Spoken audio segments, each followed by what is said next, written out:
Então, a nossa lição de hoje é a segunda, né, a lição número 2 da revista, e se chama Esaú e Jacó. Por que que eu devo perdoar? A título da lição vem em forma de uma pergunta. E é muito interessante porque na semana passada a gente trabalhou a ideia do mito da criação, Adão e Eva, né, todo o processo do pecado, e a gente até enfatizou essa ideia de que precisamos nos preocupar com a questão do pedido de perdão, né? O perdão é necessário para essa caminhada, teologicamente falando, para essa caminhada da nossa vida cristã.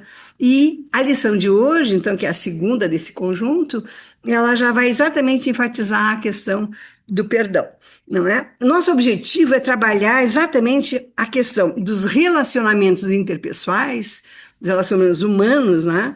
E enfatizando a importância do perdão, no sentido de assumir nos nossos relacionamentos a nossa falibilidade humana, né? O quanto que nós nos equivocamos, erramos, dizemos a palavra equivocada, fazemos gestos inadequados, temos ações que não são as ações mais desejáveis. Então, o objetivo é trabalhar exatamente essa questão, dizendo que por conta da nossa condição humana, e que a gente viu isso na aula da semana passada, somos falíveis mesmo, né? Nos equivocamos, erramos, fazemos um monte de bobagem na vida, não é? E então que a questão não é lutar contra isso, porque isso é a nossa condição. A gente viu lá na história de Adão e Eva. Mas o importante é a gente partir daí e pensar, bom, eu tenho uma chance, há sempre uma possibilidade de abrir novamente a porta, né? E o Senhor está ali para nos perdoar. E o quanto que isso nos relacionamentos interpessoais pesa, porque também não é só o perdão de Deus que a gente precisa do perdão do outro, aquele com quem a gente cometeu o equívoco, né? Então, é um pouco essa a ideia. O texto base são dois capítulos longos. Eu enfatizei quando eu mandei o recadinho para vocês durante a semana, só o capítulo 27 que conta a história, bem, o eixo, assim, o central da história de Esaú e Jacó. Mas também depois tem o capítulo 32. Então, eu vou sugerir assim, para a gente não delongar muito com a questão do texto bíblico, é um acesso que a gente pode ter em casa. Então, assim, ler o capítulo 27 e ler o capítulo 32 vai dar para vocês, em detalhes, aquilo que eu vou hoje tentar resumir, sintetizar aqui na aula, né? E nesse capítulo 27, então, aparece todo o problema criado entre Esaú e Jacó. Eu chamo a atenção de vocês, quando a gente for trabalhar agora, para o papel da mãe de Rebeca, né? E na lição tá escrito Raquel, né? Mas é o seguinte, a Raquel é a esposa dele, que no 32 aparece. Mas tá errado. Tá errado aí. Quando cita a Raquel e não é a Rebeca. Mas as duas são com R, eu acho que lá o editor, quando foi passar o texto. Mas assim, a lição não dá essa ênfase, mas eu queria chamar a atenção de vocês. Somos todos aqui mães e pais, e o papel da mãe é um papel terrível, né? O Rui está ali pensando, essa mãe não era fácil. Muito interessante. Bom, os relacionamentos, entre tantas coisas, eles se alicerçam basicamente na confiança mútua, né? Como se relacionar com alguém se a gente não tem confiança nessa pessoa? Confiança no sentido assim, o que eu vou dizer vai ser bem entendido, o que eu vou dizer a pessoa não vai dizer de um outro jeito, né? A pessoa vai compreender, vai dialogar, vai se relacionar comigo a partir de uma coisa chamada confiança, né? De um elemento assim que eu diria assim, da estabilidade para as relações, né?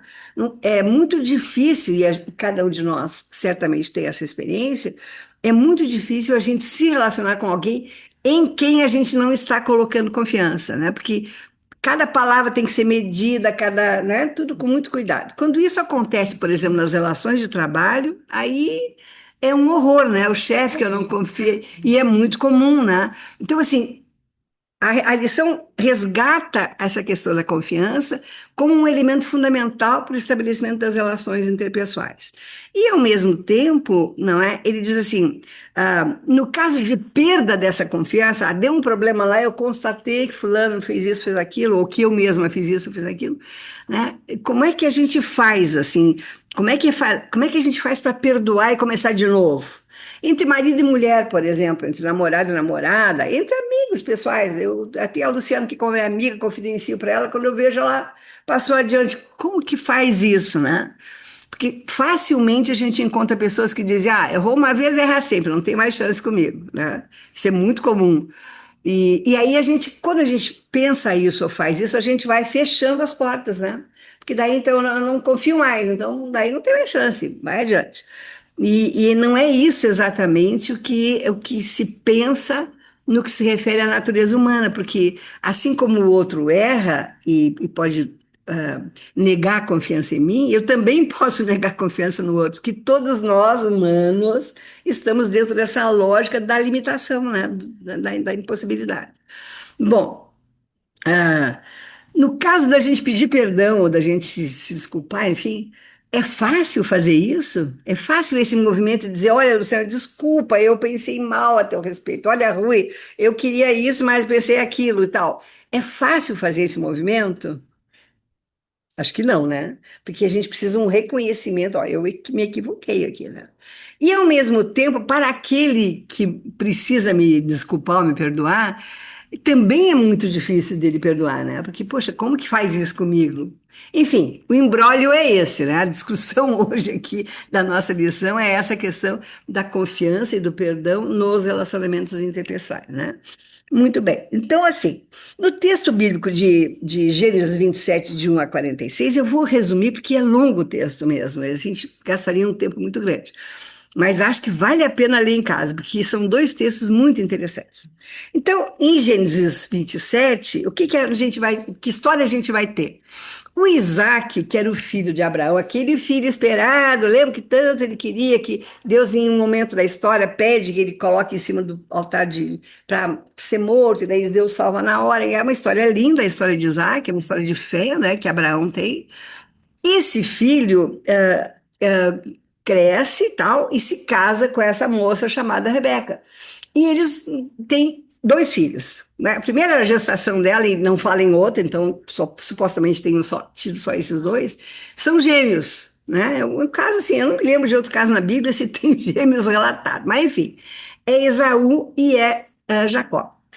O Esaú nasce, não é? E é muito engraçado. Bom, então eles acabam sendo netos de Abraão, né?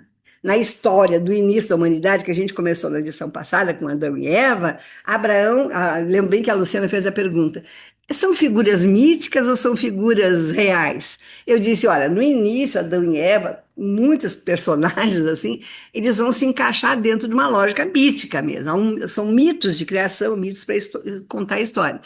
Mas quando chega já em Abraão, já é uma figura historicamente comprovada, está lá, e existiu esse patriarca e assim por diante.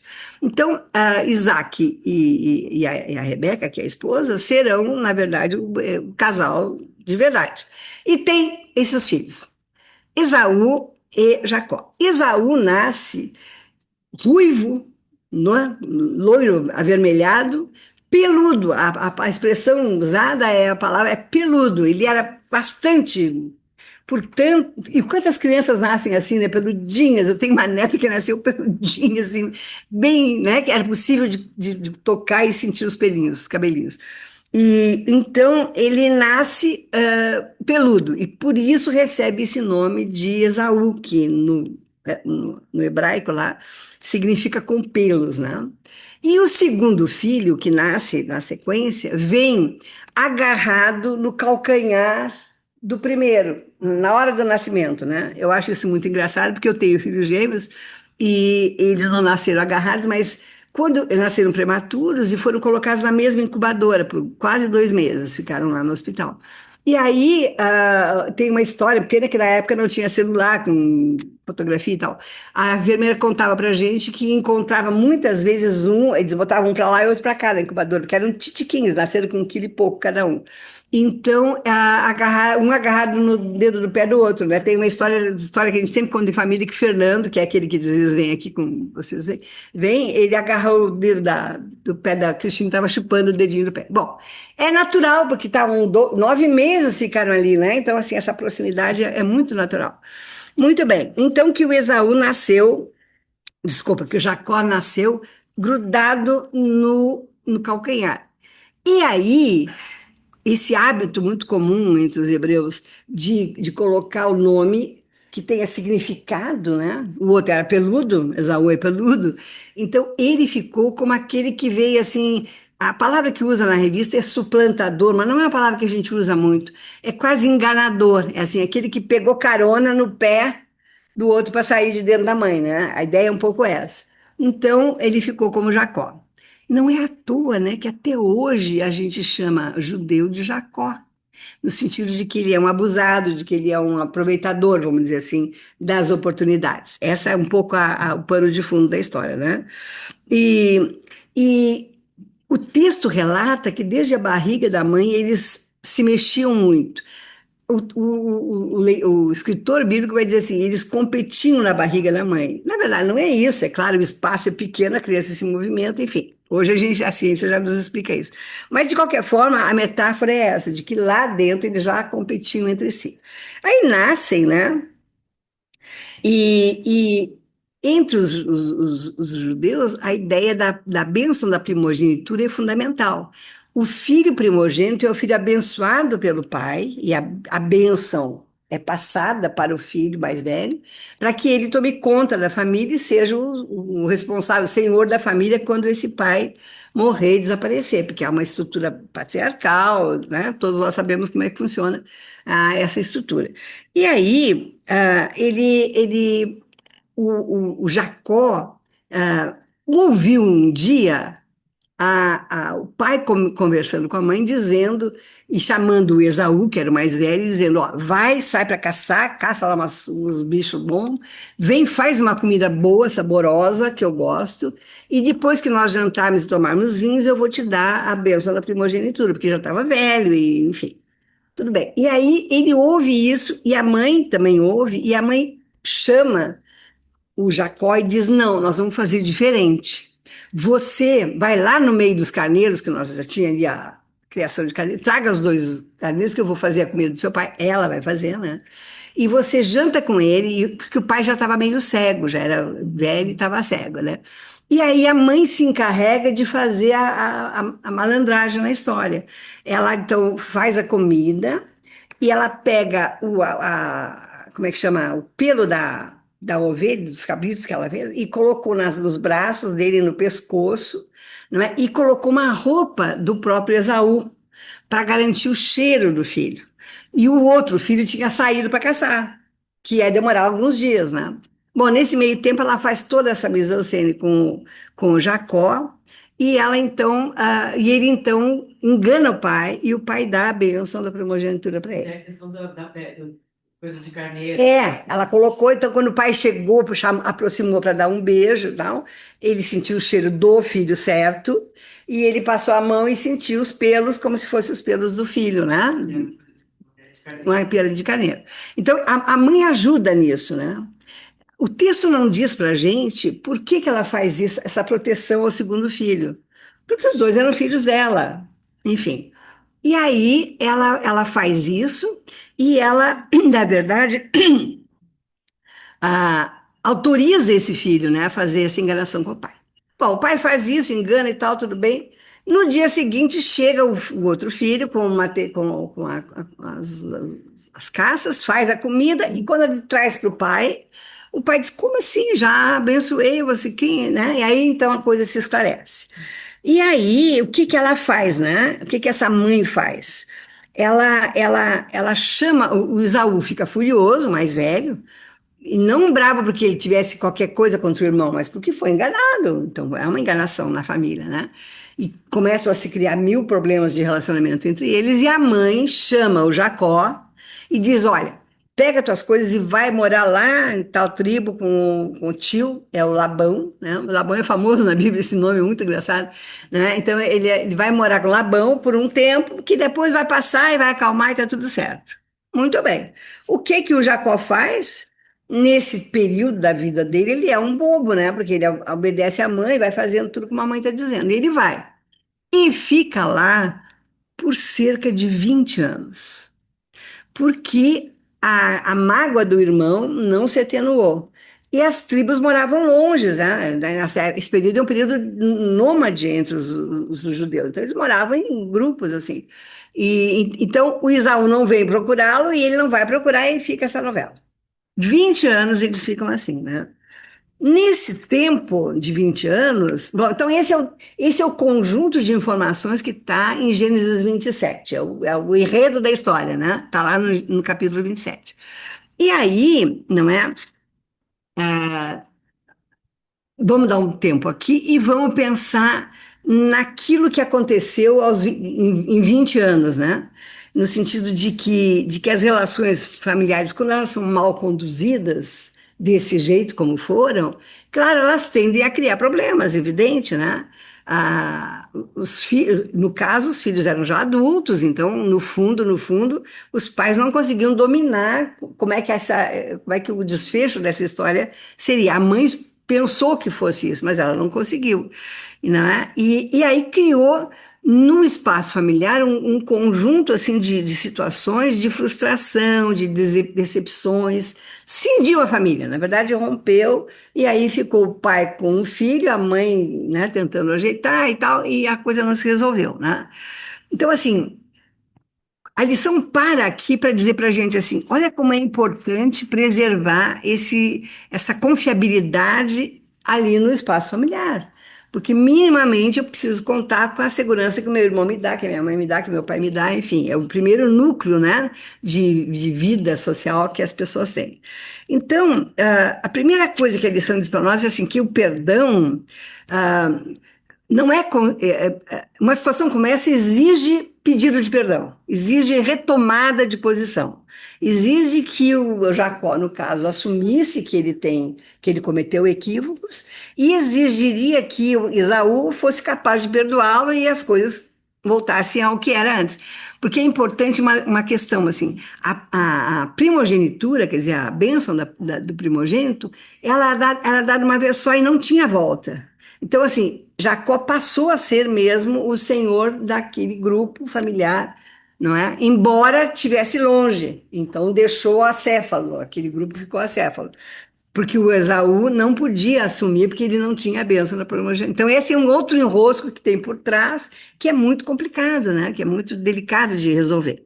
Então, a primeira coisa que a lição nos aponta é assim, e está aí no texto da lição, diz assim: o perdão não se consegue fugindo ou esquecendo. Tipo assim, um dia a Luciana vai me desculpar, a Kátia vai me desculpar, vamos tocar a vida aqui e tal. Não, não dá para não olhar para isso e não enfrentar isso, né?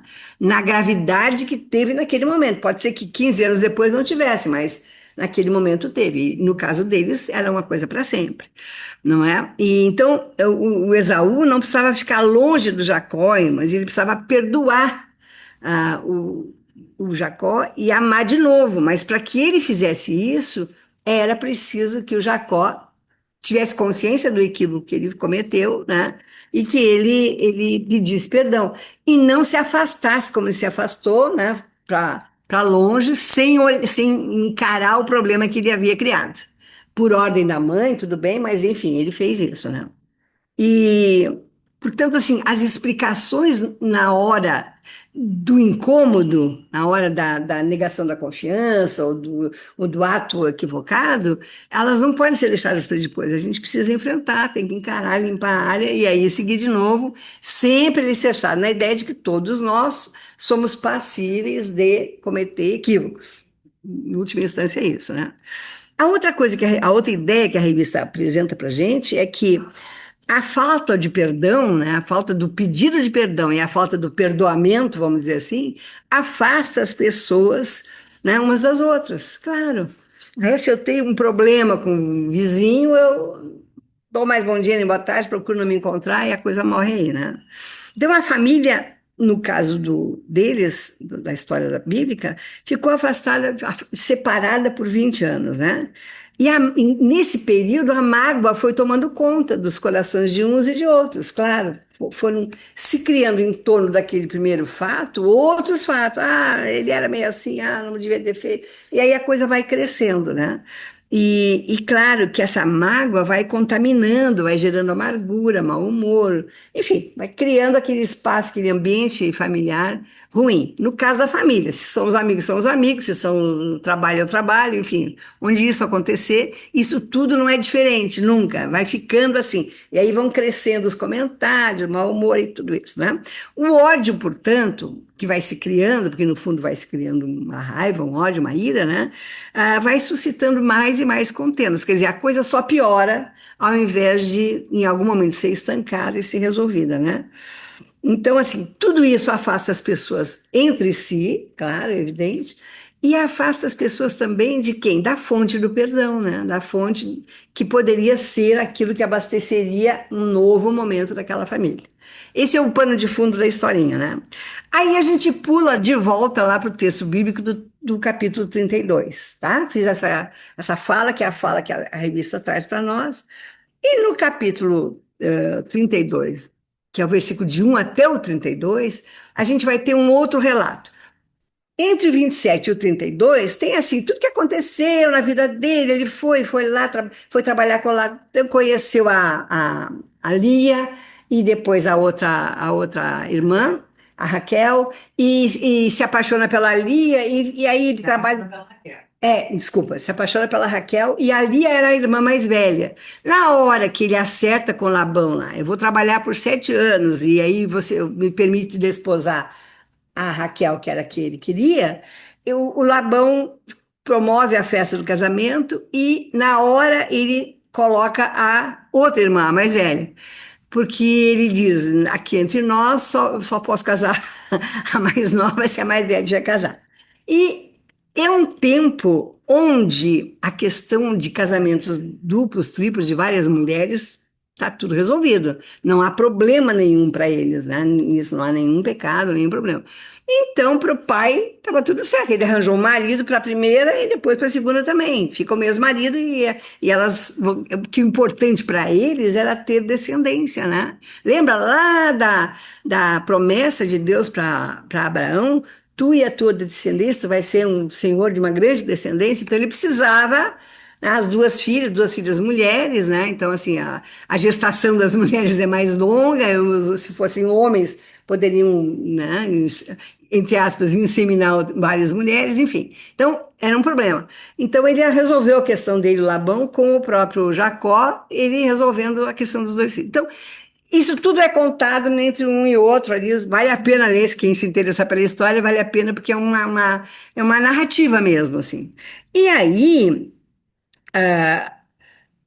com do 32 em diante, o que que vai aparecer? Vai aparecer que ele desposa, no fundo, né? Ele coabita tanto com Lia quanto com Raquel, tem vários filhos, são vários, eu não sei nem dizer quantos aqui, eles vão citando lá, É uma origem assim. que dão as 12 tribos de Israel depois. Sabe aquela história que tem lá? É daqui que vem, né? Bom, mas por que que o Jacó para nós é super importante e é por que que a lição para aí? Porque o Jacó, bom, ele vai ter muitos filhos, ele vai trabalhar muito, e ao trabalhar muito, ele vai sofrer também algumas frustrações com o sogro também faz malandragenzinhas com ele, e ele sente na pele do outro lado, né? Ele sente na pele que o sogro falta com a verdade com ele, como ele faltou com a verdade com o pai. E isso o texto não diz, mas a gente pressupõe, né? Ele amadurece com isso, ele se vai se dando conta da gravidade daquilo que ele fez. Bom, mas nesse meio tempo ele vai acumulando fortuna, ele vai. E a fortuna da época, o que que é? Né? É muito cabrito, é muito vaca, muito boi, é muito animal, né? Porque terra ainda não é o problema, né? Eles ainda são nômades. Então, assim, não dá para ter terra, mas dá para ter coisas que habitam a terra, né? E uma descendência, muitos filhos, muitos netos, porque isso vai dando segurança na hora de ter que guerrear com alguém, enfim, ele tem um grupo de proteção, né? Muito bem. Quando chega lá pelos 20 anos, já fazia 3 vezes que ele tinha feito os tais 7 anos, porque você sabe que essas datas são sempre importantes para os hebreus, ele resolve, não, agora está na hora de eu romper com isso e voltar para minha terra. Vou voltar. E aí ele começa a organizar, e o Labão não queria que ele saísse, porque o Labão já era velho também, e ele era uma segurança para a própria família do Labão. Então o Labão segura ele e faz acertos e depois não cumpre, enfim, faz com que ele vá ficando. Mas até que chega um dia e diz, não, agora eu vou. E juntou as tralhas dele, toda a família toda, e foi em direção à antiga casa, terra dele, né? E aí ele manda, na época eles mandavam mensageiros, não tinha Mercado Pago, não tinha internet, não tinha nada. Então ele mandou alguns avisar que ele estava voltando e tal. E o irmão, nesse tempo também, amadurece, né? O irmão também começa a entender que seria bom se eles estivessem juntos, enfim. O irmão vem encontrar com ele. Vem encontrar com ele e encontra Labão nas montanhas. Né? Assim, é como se eles fossem para lá e, Labão, e o Esaú vem de lá para cá, enfim, se encontram.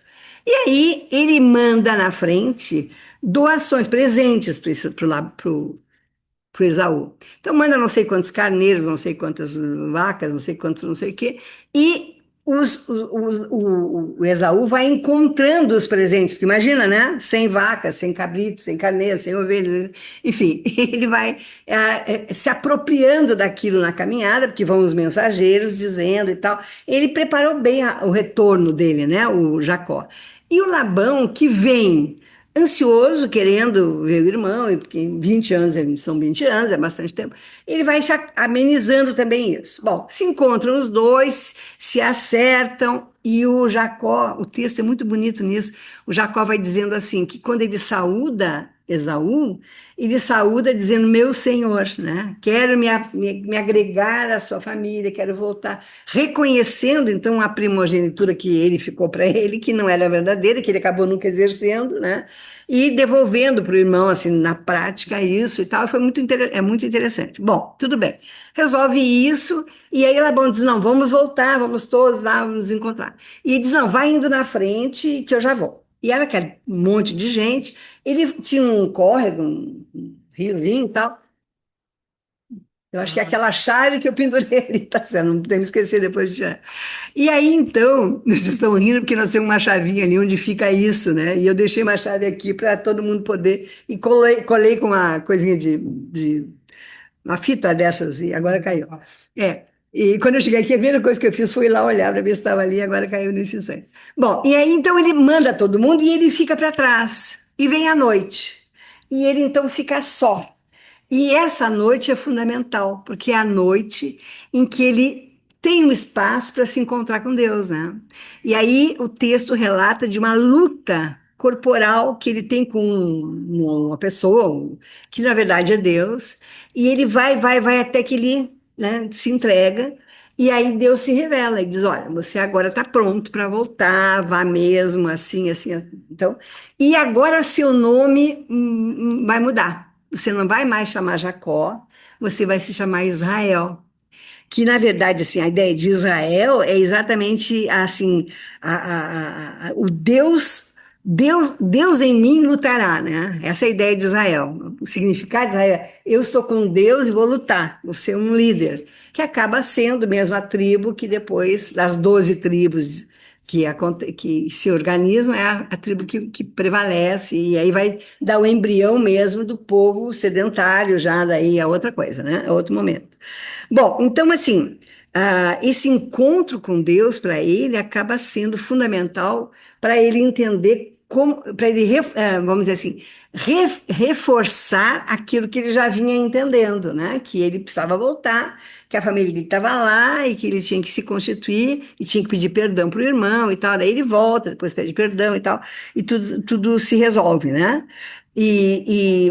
Então, assim, em última instância, a história é uma história de dor, de traição, de sofrimento, de briga, de contenda e depois de perdão de Deus, que a semelhança do perdão de Deus põe no coração dos homens a necessidade do perdão entre si. Então, essas coisas se resolvem e tal. Então, a lição diz para a gente assim, ó, o perdão, na verdade, o ato de perdoar é um ato que traz cura para as pessoas. Perdoar o outro de coisas erradas que o outro fez é reconhecer nele a humanidade e a limitação que é tanto dele quanto minha. que se ele caiu no embuste da traição, por exemplo, eu também poderia ter caído, só não caí porque não tive oportunidade. Mas quando tiver, talvez eu caia. E reconhecer isso significa reconhecer a humanidade que nos caracteriza, que está aí, né? Fazendo com que eu não me sinta mais do que o outro, mais honesto que o outro, mais justo que o outro, melhor que o outro. Não. Todos nós somos bons, naturalmente, e a gente pode ter ficado menos bom quando desobedeceu lá no paraíso, toda essa história, mas há uma ação de Deus em direção a mim, e a todos nós, que nos torna de novo capazes de ser, vamos dizer assim, estar unidos com Deus e usufruir da graça, né, e da beleza, da bondade que há em Deus. Essa é um pouco da ideia, né? E que também perdoar permite que a gente ande junto com o outro, no sentido de reconheça o outro como um igual a nós. Todos nós somos passíveis dele. Hoje um, amanhã o outro, e assim vai, né? E por último, e talvez o mais interessante, hoje o pastor forçou bastante isso, eu achei muito interessante no culto, é assim, é que nós, ao perdoarmos e ao sermos perdoados, porque o perdão não é só de quem dá o perdão, é de quem recebe o perdão, né? O perdão é bom não só para aquele que perdoa, mas para aquele que é perdoado. Isso é que é o fundamental aqui na proposta da lição.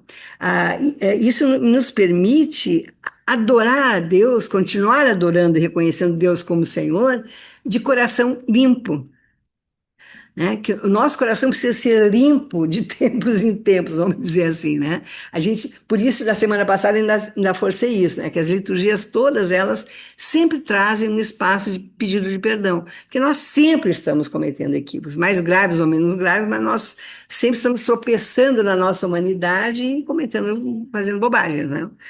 E o perdão, então, é uma ordenança de Deus, né? Perdoar, então, é para a gente perdoar como ele já nos perdoou. Então, na semana passada, a gente viu isso.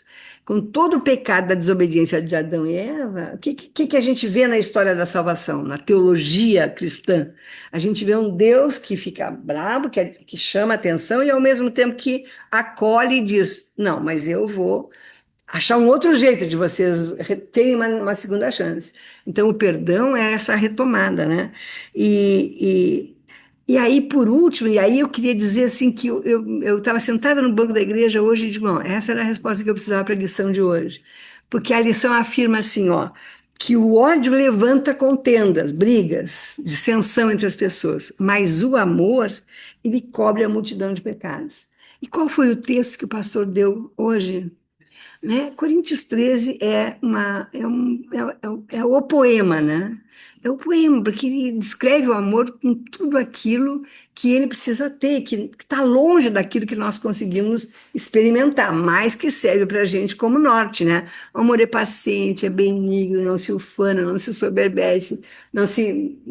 E aí vai, né? É um belo texto, né? Então, assim, o texto vamos dizer assim, que prevalece para a lição de hoje, embora toda a história do 27 e do 32 do livro de Gênesis, né? O texto que prevalece, na verdade, é Coríntios 13, que é o coração, né, do amor de Deus. É o texto mais bonito que eu diria assim, que tem para dizer da maravilha mesmo que é a ação de Deus no resgate da gente como pecadores, né? E, bom, é um pouco isso a lição de hoje, né? Sobre o perdão, sobre Esaú peludo e sobre Jacó, né? O sonegador, o malandrinho, que acaba aprendendo na vida que não é por aí, que esse não é o jeito certo de fazer as coisas, né? Vamos abrir para conversar um pouquinho sobre isso? Temos tempo ainda, são. Cara, Vitória, Lani, Ah, tá. Oi, Ivonete, Elaine, que bom ver vocês. E a Vitória, que coisa boa. E, Vitória, eu vou te contar uma história. Eu pensei em ti ontem, não sei por que razão, mas em um momento do meu dia eu pensei, que será feito da Vitória? Eu preciso ligar para ela de novo. Como será que estão as coisas por lá? E olha isso, você está aqui de novo. Quero ver o rostinho de vocês. Se puderem, apareçam aí, tá? Mas sejam bem-vindas aqui na classe. Não sei em que hora que vocês entraram, e também não sei de que momento. Foi bem no início? É? Então deu para pegar toda a história, né? Então vamos abrir aqui a nossa conversa e podemos abrir com o pessoal de casa, quem sabe, né? Então em casa temos Elaine, Vitória. Ivonete, André e Ellen. Cinco em casa, né? E aqui nós temos os demais. Vamos abrir com o pessoal de casa, tá bom? Tá aí a palavra. Quem quiser, fale. Quero apenas. Ah, espera um pouquinho só. O Rui tá pedindo a palavra. Vamos começar por ele aqui. Vem aqui, Rui, falar aqui, tá? Espera um pouquinho. Deixa eu dar a palavra pro Rui aqui antes. Fale, Rui.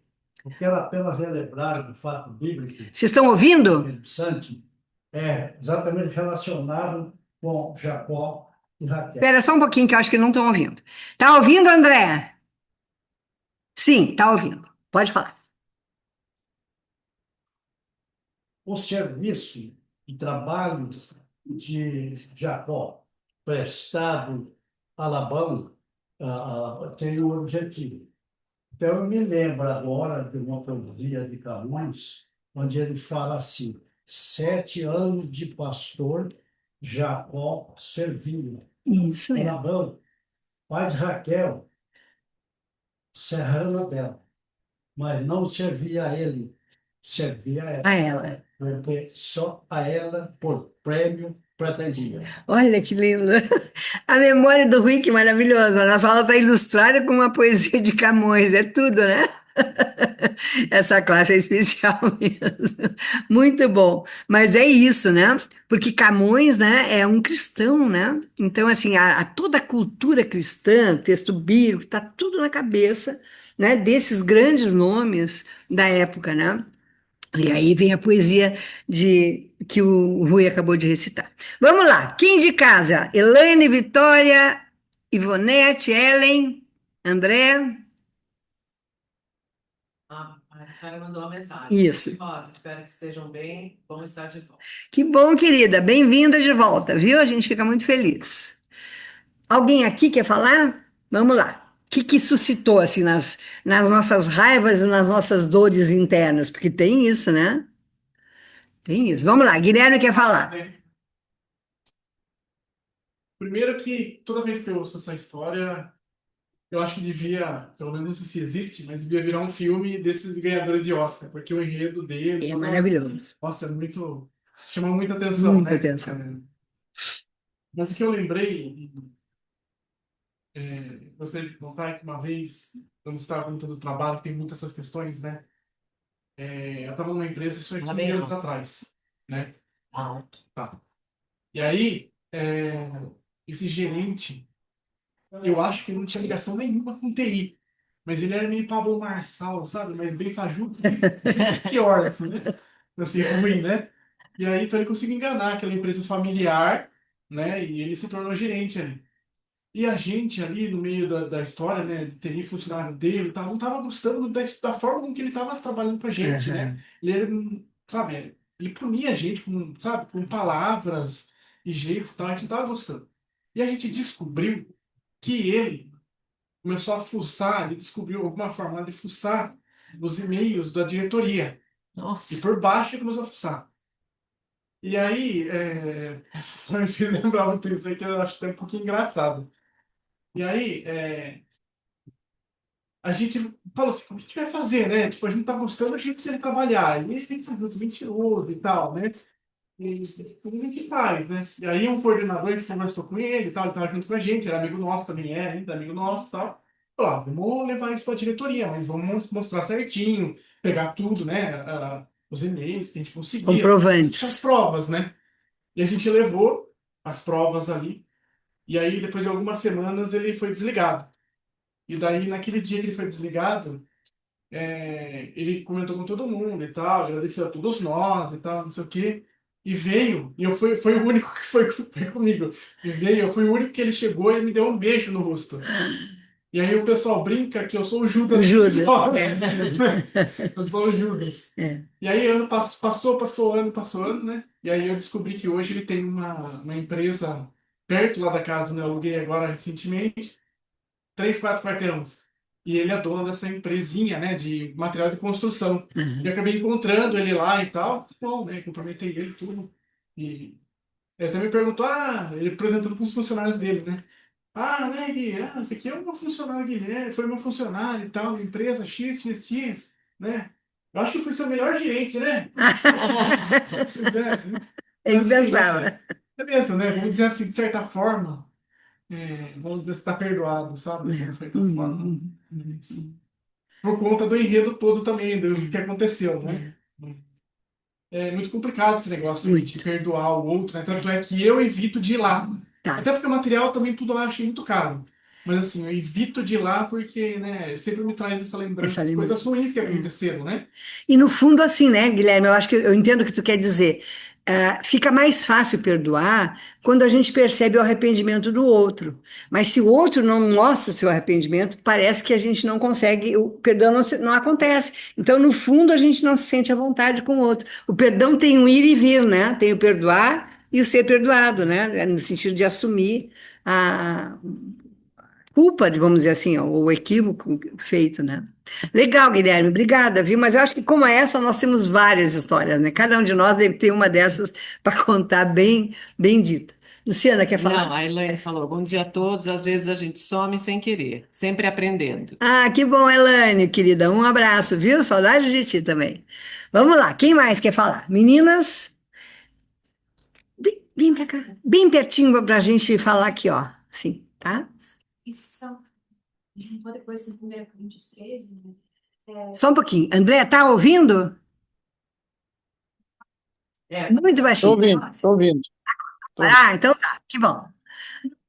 Foi de Paulo, quando ele fala que a nossa luta não é contra outras pessoas, contra irmãs e irmãos, mas contra E potestade, né? principados, Uhum. né?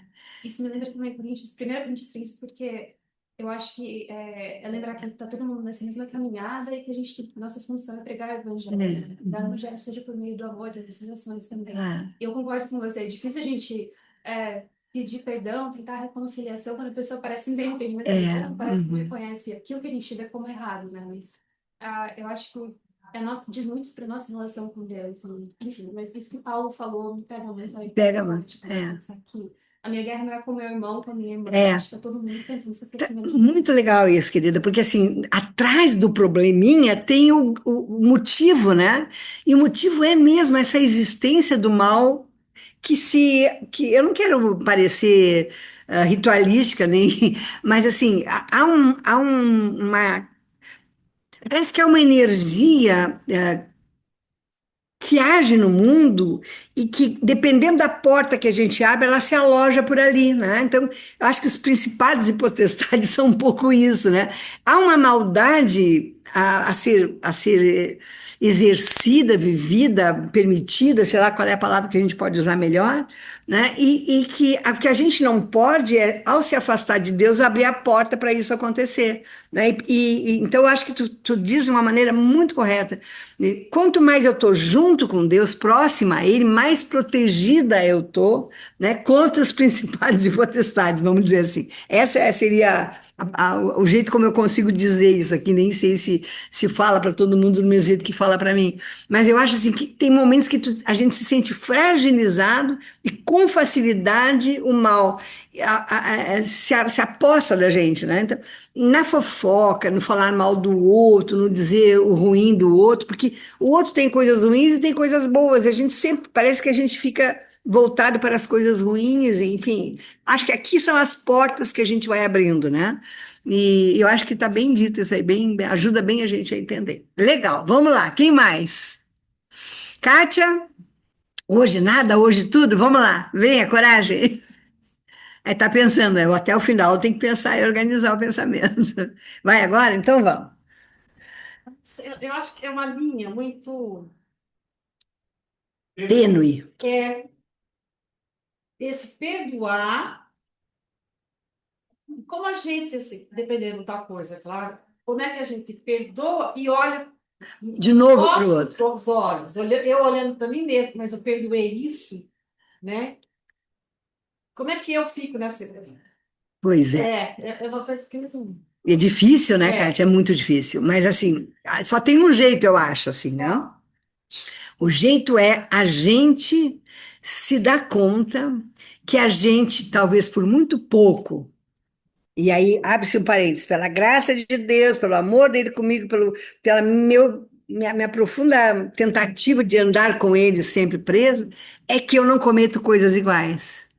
Porque eu sou feita da mesma massa, só para dar uma ideia assim, né? Que o outro é, aquele que me traiu, ele é feito da mesma material que eu sou. Ele carrega consigo o mesmo pecado, o mesmo limite, a mesma incapacidade que o outro carrega, né? Que eu carrego. Por que que comigo a coisa não é tão assim? Porque eu tenho a força, na minha vontade, na minha escolha, eu escolhi andar com Deus. E isso me protege, isso me ajuda, isso me dá discernimento, me dá sabedoria, me dá capacidade de tomar decisões boas e não ruins. E o outro é só um outro igual a mim que não fez essa escolha por Deus. E, portanto, ele está sozinho. Ele, nele mesmo, faz bobagem. Eu só não faço porque eu não estou só eu e eu, estou eu com Deus. Esse é o caminho que eu encontro para perdoar o outro, para dar uma segunda chance, mas não é simples. Porque quanto mais a gente define critérios e valores e princípios morais, por exemplo, mais firme a gente fica naquilo. Então, mais difícil é negociar, né? Isso. Aceitar que o outro não cumpriu com isso. Eu acho que é um desafio permanente. Não tem um lugar assim de agora estou em paz, não vai acontecer mais nada. Não. Nós vamos estar sempre desafiados, né? Quanto mais próximos de nós, e no caso dele era o irmão e a mãe, né? Traição foi do irmão e da mãe, porque não foi só do irmão. A mãe que ajudou o irmão a trair. É muito grave, né? Pela mãe, a mãe que plantou no irmão enfim, essa maldade, essa atitude gananciosa, seja o nome que ele falsa, sei lá que a gente possa dizer. Então é muito difícil, né? Mas sempre que eu fico nesse impasse, como que eu vou perdoar uma coisa tão grave? Eu penso assim, mas Deus me perdoou, gente. Deus está sempre oferecendo. Então, se Deus fez. Oi? Não, Deus é Deus, mas Ele é o exemplo, né? Ele é aquilo que pode me orientar. Vamos lá, Luciana quer falar. E eu acho que é só pela graça dele Só. que a gente consegue. É. Sozinho a gente não Não consegue, não consegue. né? Dependendo da gravidade do que nos fizeram pra gente, a gente Uhum. não consegue perdoar, É. não é? E nem pedir perdão. Então, assim, é só pela graça de Deus, eu acho que a gente consegue, né? E eu vou fazer agora, não sei como vocês vão me olhar. Vou falar assim, ó. Mas será que para tudo a gente precisa perdoar? Perdoar 70 vezes É, 7. 70 vezes 7, né? O que eu digo na realidade, tá? Eu vou. Acho que ele tá numa seara mais complicada. Vem pra cá, pra todo mundo Mas- ver. Vem pra cá para todo mundo te ouvir. Ó, todo mundo ouviu a fala do Guilherme Depois antes? eu tenho mais uma coisa. Eu não ouvi. Então vamos de novo, Guilherme, Será que fala. para tudo a gente tem que perdoar tudo, a todos? Será que quando você perdoa uma outra pessoa, você, na verdade, está dando uma chance para ela Errar de novo? é, Eu acho que sim, a gente tá mesmo. errar e errar feio daí, entendeu? Mas Mas daí isso não é. tem nada a ver com É, o outro, aí a é gente você, não é tem você. responsabilidade. É. Eu acho que essa outra pergunta é fundamental. Ela é fundamental e ela é fatal, né? Porque a gente tem que resolver isso. Então, assim, ó, tem uma instância que depende de mim. Tem uma outra instância que já não depende de mim. Bom, aí a vida vai se encarregar, o outro, enfim. Então, assim, o que me compete é a semelhança do que Deus fez comigo, perdoar. Diz a Kátia, mas ele era Deus, sim, é Deus. Agora, se eu estou junto com Deus, Deus me fortalece ou me dá essa capacidade, nem que seja momentaneamente, mas me dá. Tá, depois, como é que eu fui capaz? Mas agora já fiz, tá, tudo bem, né? Agora, o que o outro vai fazer com isso é problema do outro, né? É o outro que tem que resolver isso. Eu não posso fazer ou não fazer por conta do desdobramento disso. Aí é outra coisa, entende? Assim, o que que me dá paz? Não é saber que aquele que eu perdoei, não perdoou, perdoou. É eu ter perdoado. Se o outro perdoou, melhor, que maravilha. Então tá, vamos refazer a amizade. E o texto também não diz que a gente tem que refazer a amizade, mas a gente tem que se livrar daquele peso do não perdão, Que nos impede de receber, às vezes, as as bênçãos de bênçãos de Deus, Deus. É bem isso. né? Fale, amor, vem cá. Vem aqui pertinho. Acho. Não sei se dá pra ouvir?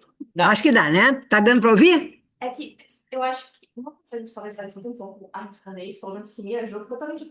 Eu tenho que perdoar tudo que significa perdoar, sabe? E eu abro espaço assim, para outros me machucar de novo, ou até fazer algo mais sério. Eu acho que é aquela passagem que Jesus fala, e quando alguém te bater, você tem que dar outra face. Eu li aquilo e falo, tá, alguém me machucou, deixa eu machucar de novo e fica quieto. Então, chegava isso, perdão a facilidade. Só que aí eu lembro que eu vi no estudo, que eu até falei, eu acho. É, só não me deixa mentir, sozinho. Mas era. Um pastor explicou que, na verdade, tem que ler isso um pouco dentro do contexto, que quando um romano queria inferiorizar um judeu, não só ele batia, que já é uma maneira de você inferiorizar, mas que ele batia com, não com a palma da mão, com as costas. Porque no contexto romano, você só dá a palma da mão para alguém que você considera igual. Quando bate com você com as costas, falando, você não só é inferior, você é muito inferior, você conhece isso.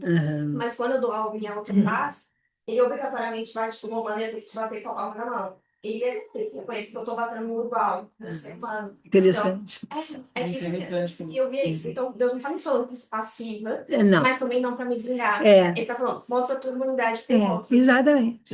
Na verdade, você constrange o outro mostrando, olha o que você fez comigo, alguém que é igual. Isso acho que também me ajuda a entender um pouco o perdão de Deus. Eu não tô procurando a minha vingança e nem também vai estar a peca de novo. É muito mais olhar para quem eu sou. Sou criatura de Deus, alguém redimida por ele, assim como eu me machucou, eu acho. O perdão de Deus é misericordioso, né? Ele reconhece a miséria do outro, né? Na sua condição e dá bênção para isso, né? Na medida em que ele perdoa. Acho que é bem isso mesmo, sabe? Não tem passividade. Quando se fala em perdão, ninguém está dizendo duas coisas, eu acho que ficam claras. Não tá pedindo que eu abra a guarda completamente, agora pode fazer o que quiser comigo, não é isso.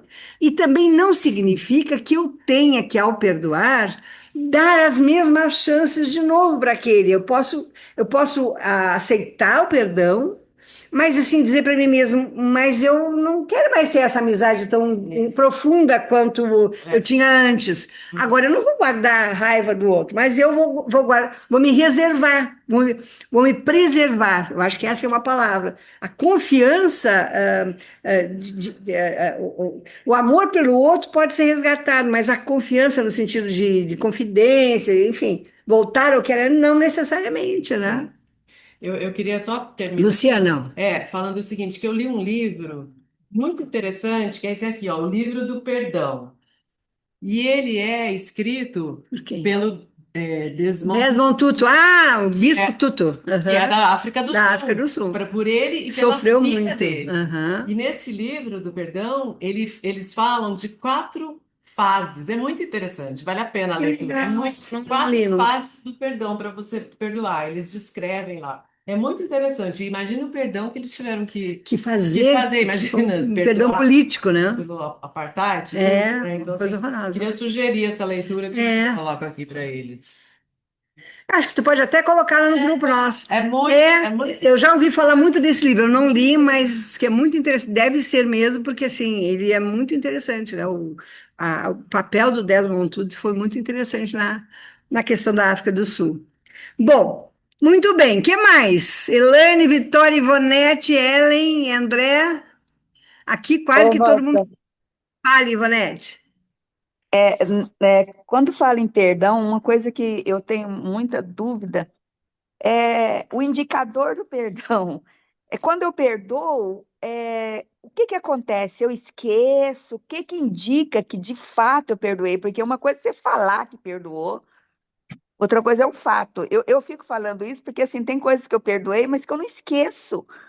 Será que eu perdoei mesmo? Será que o esquecimento é um indicador do perdão? O que é um indicador de perdão? Olha, Essa é a minha dúvida. eu acho que é uma bela dúvida. E eu acho que não se pede esquecimento no perdão. Eu acho que eu não preciso esquecer. Eu posso. Isso está registrado na minha história de vida, né?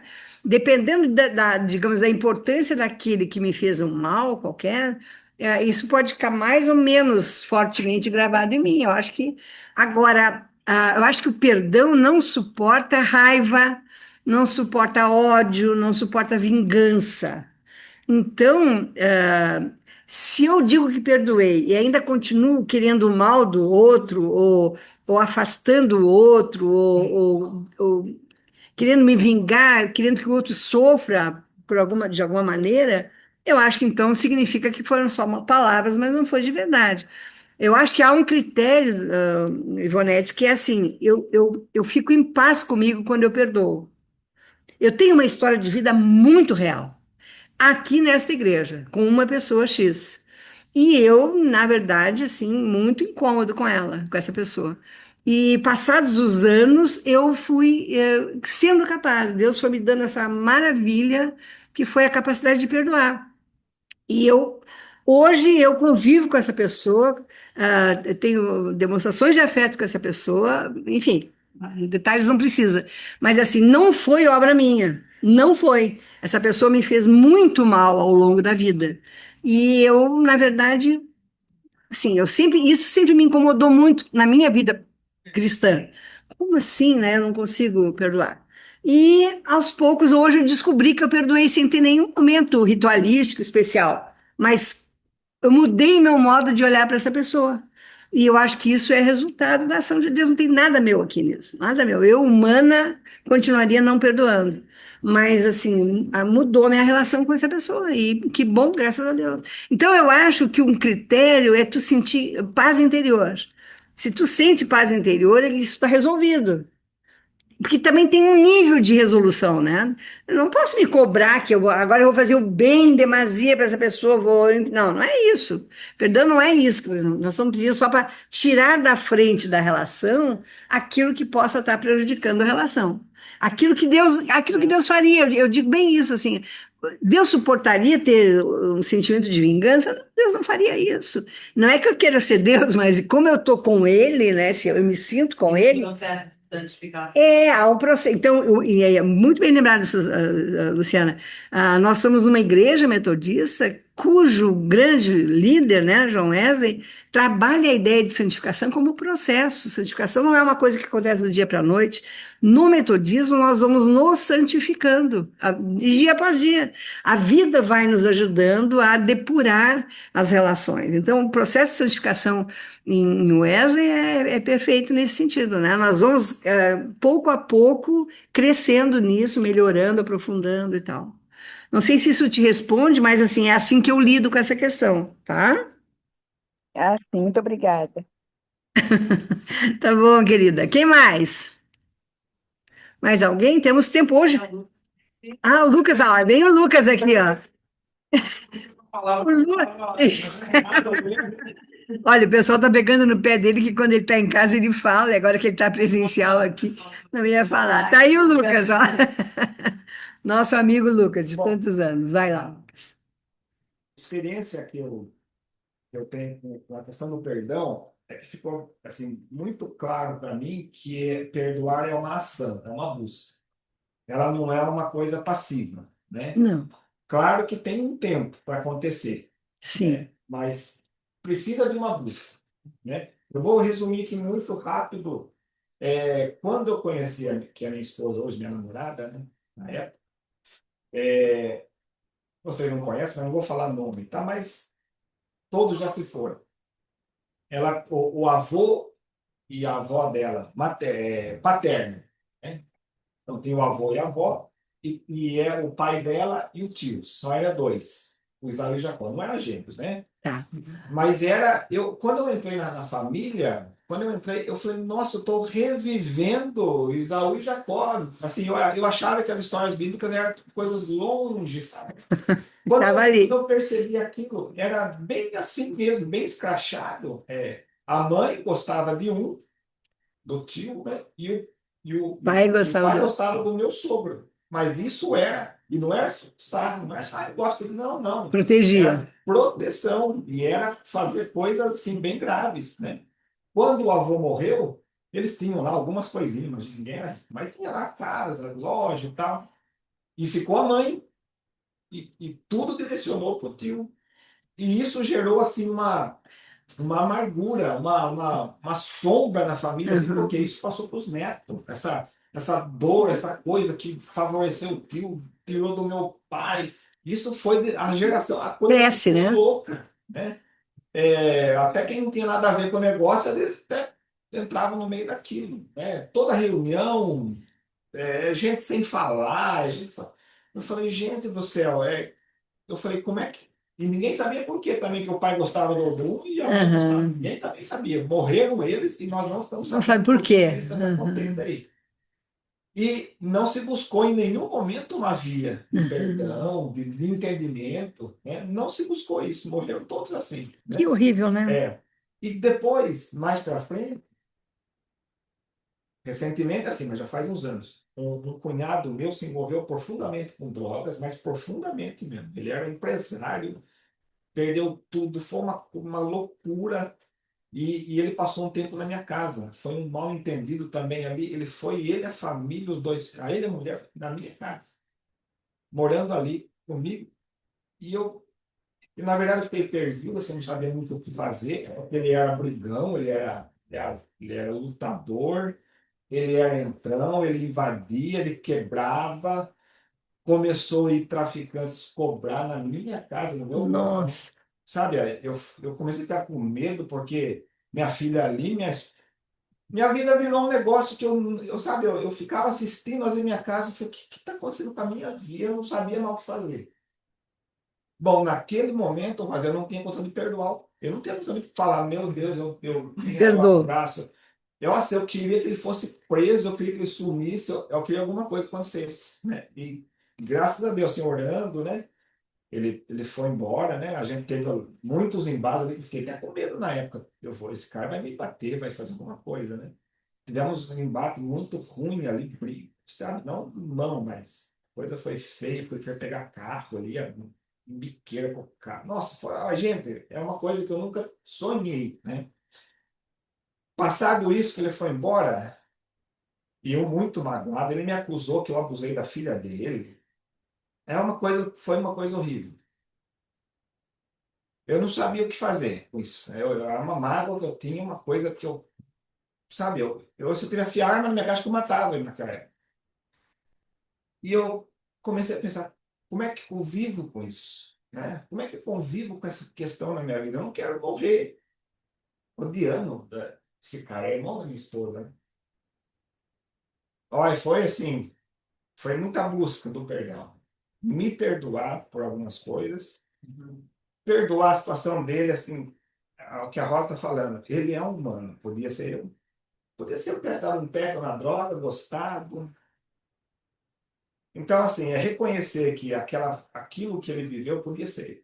O antro que ele viveu de tanta amargura poderia ser também. É a compaixão, né? Então, foi fazendo esse movimento. Ir lá e cá, falando, né, vendo que ele é humano, que eu também sou, que eu também erro em outras coisas. Foi falta de oportunidade muitas vezes. Hoje, claro, não vou negar para vocês, eu não quero ele para trabalhar comigo, para viver, não dá. Né? Não precisa, né? Ele tem uma vida muito diferente da minha, muito diferente da minha. Mas assim, churrasco da família, vou, cumprimento, converso, abraço, Que tal. bom, Eu não sinto mais nenhuma, que bom. nada. Ele é o meu cunhado, que teve aquela experiência, que Deus abençoe que ele fique melhor, ele está melhor hoje, bem melhor, né? Então, assim, perdão é uma busca. É uma Também. E tu falasse nisso que me veio à tona assim a questão da compaixão, da misericórdia, né, que são frutos do Espírito, né? E é interessante assim, é por isso que a gente não pode ficar pontualmente com um ou outro texto bíblico. A Bíblia é um todo, né? Então, nessa hora, o que fazer, né? Como é que eu saio disso e eu ultrapasso essa hora da vingança, do ódio, da raiva, da ira, enfim, né? E vou para um lugar que seja um lugar mais capaz de me aproximar de um desfecho melhor, né? E aí os dons do Espírito, né? Os dons ministérios, tudo isso vem.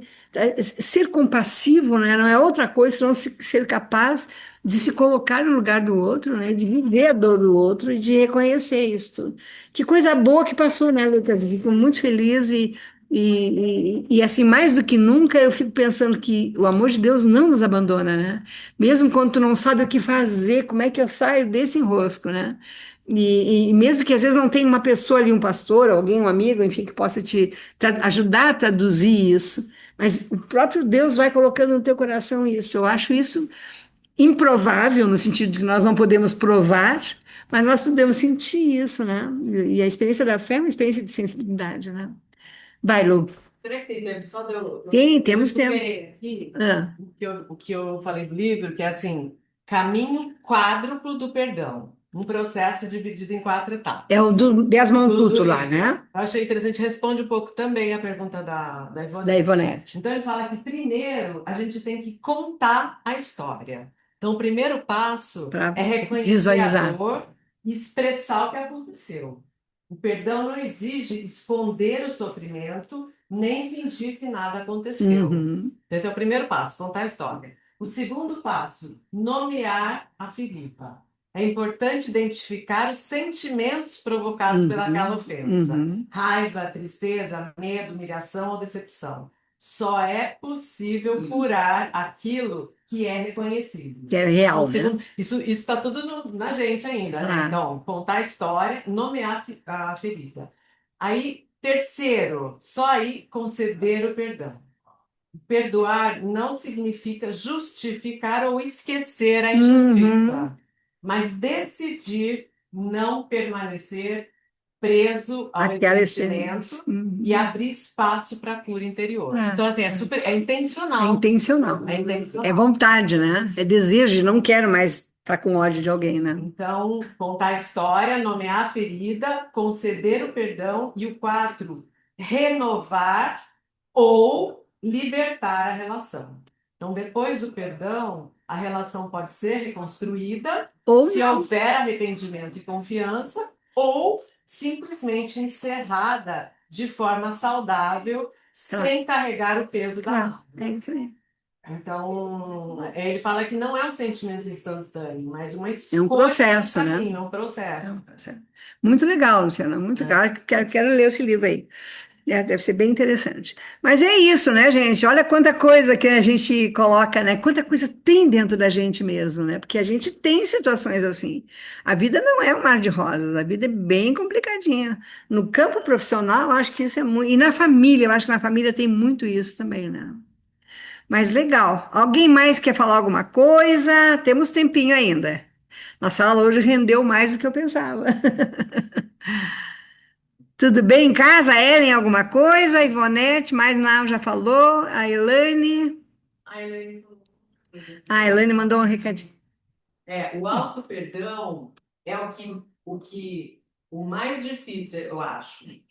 É chavão essa ideia, mas é real. É isso mesmo, Elaine, é isso mesmo. Porque a gente é muito. Porque assim, nós somos determinados por temperamentos, né? Tem temperamentos e temperamentos. Há um temperamento fleumático, que é um temperamento mais da exigência. Eu sou muito correta e exijo correção dos outros. Para essas pessoas que têm um temperamento assim mais da exigência, é mais complicado, porque são mais rígidas consigo mesmas e com os outros, né? Então, consigo mesmo é o primeiro problema. Antes de eu ser com o outro, eu sou comigo. Eu sou perfeita, eu sou correta, eu sou isso, aquilo. Bom, e aí como é que fica? Daí fica difícil perdoar. Mas a gente tem que entender isso e colocar a coisa no lugar certo. Mas é isso, queridos. Então, na semana que vem, nós temos a próxima edição, vai trabalhar outros personagens. É uma personagem linda, é Miriam. Miriam é a mãe de Moisés, né? Então, assim, a irmã de Moisés, desculpa. Então, nós vamos estudar a história de Miriam, quando ela protege Moisés, né? Tá bom? Vou levar isso aqui lá para os lados. Tá bom, queridos. Então tá, uma boa semana para todo mundo. Entrou aqui alguma coisa que eu não sei o que é, tá. Então nós vamos pedir que Deus nos abençoe, nos dê uma boa semana, nos auxilie nos problemas que temos todos, né? E nos traga aqui no próximo domingo para repartirmos entre nós também essas nossas experiências da vida cristã. Um abraço e um beijo para todo mundo. Tchau, tchau. Beijo. Beijo, beijo, tchau. Tchau, Até boa semana, até domingo.